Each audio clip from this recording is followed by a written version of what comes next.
Thanks so much for joining us, Kathy, and what a fantastic job you're doing. I was looking, there are 17 American women in qualifying. So what's your country doing that we can all learn from? Well, first of all, thank you for having me, and I wish I could take all the credit, but I can't. All credit goes to the players and in their teams, and yes, we have 17 players in the qualifying rounds here, so we're super excited to get started today. Is that you're running ITF events every week? I mean, how have you brought all these youngsters through, and what do you think is working?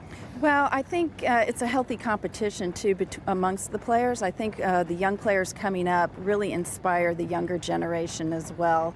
You know, we've been so blessed to have Venus and Serena carrying the torch for so long, and then Sloane steps up and Maddie Keys, and then now you have the young Amanda Anisimova and Sonia Kennan and Danielle Collins, and I think the players see that and they believe that they can do it as well, and it kind of inspires each other. And then the younger generation also sees that, and they're like, oh, I want to be like that too one day. We had Whitney Sigwe was practicing just behind us. She just left the court. I know you were watching. She's only 17. Tell us a bit about her. Well, Whitney, she's an incredible little athlete, very fast, very quick. A great little competitor. I've known her since she was young, so to see her really stepping up and hitting a career high, I believe she's ranked around 112. She's had some great wins, is really incredible. So that's another young player. We have Katie McNally also. That's 16 years old in the draw, and then Corey Goff, as you mentioned, is coming up today to play as well, who's the youngest. Yes, Corey Goff, the youngest player ever to win a qualifying match at the French Open, just 15. I mean, how do you find that balance? We've got a British player playing later, Emma Raducanu, who's been busy concentrating on her GCSEs, her examinations, but how do you get that balance when they burst onto the scene so young? Because you're developing a whole person as well as the tennis. Right, and balance, that's the key word, as you just said. It's finding the fine line of still developing your game and looking at the bigger picture and not just the now. And I think the girls' teams and coaches and we all work together to make sure that the players do have that balance of tennis, life outside of tennis, and looking at the big picture. And how much do you attribute this to Venus and Serena? Because we keep saying, well, in a year or two they're going to hang up their racket, but they just keep going. I mean, people have been saying that on the men's side about Roger Federer, and he gets furious when people have ever asked him that question. How much longer do you see those two playing? You know, I hope for a while. I think what they've done, not just for American women's tennis, but tennis in general, has been incredible.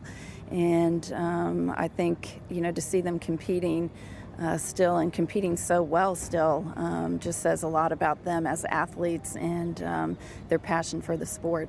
And if you're looking at the main draw at Wimbledon, you mentioned Amanda Anisimova, who we saw reach the semi-finals at the French Open, showing nerveless performance, so composed. I spoke to her afterwards. I couldn't believe she was 17. She's like a 25-year-old. But who should we watch out for amongst those American women? You mentioned Sloane as well. Right. Well, yes, obviously, Sloane and Maddie, Venus and Serena, without saying. But then I think Amanda is one to watch. She's really been playing great tennis. And Sonia Kennan.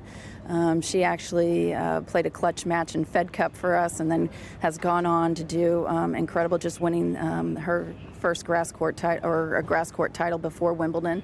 I don't believe that was her first, but you know, she's an incredible, fierce competitor. And Danielle Collins, talking about competitors, is fierce as well. So I just think Ali Risk is also playing great. Has won 2 titles on the grass. You know, and you go all the way down. We have some really good players stepping up this year, reaching their career high rankings. Jenny Brady is another one. And American players at Kick, who's had 4 knee surgeries and was out suffering with melanoma cancer, and she's back here qualifying. What a story that is. Yeah, it's pretty incredible. You know, I've been really blessed to know these players since they've been very young, and to see them and see someone like Ali Kick come back and now reach a career high ranking as well, winning a title in Barcelona and just playing great tennis is just so rewarding, and I'm just so happy for them. They're all amazing young women. Incredible to come through what she has. Well, listen, it's been so lovely to chat. I mean, maybe we'll catch up with you later in the week, but enjoy the play today.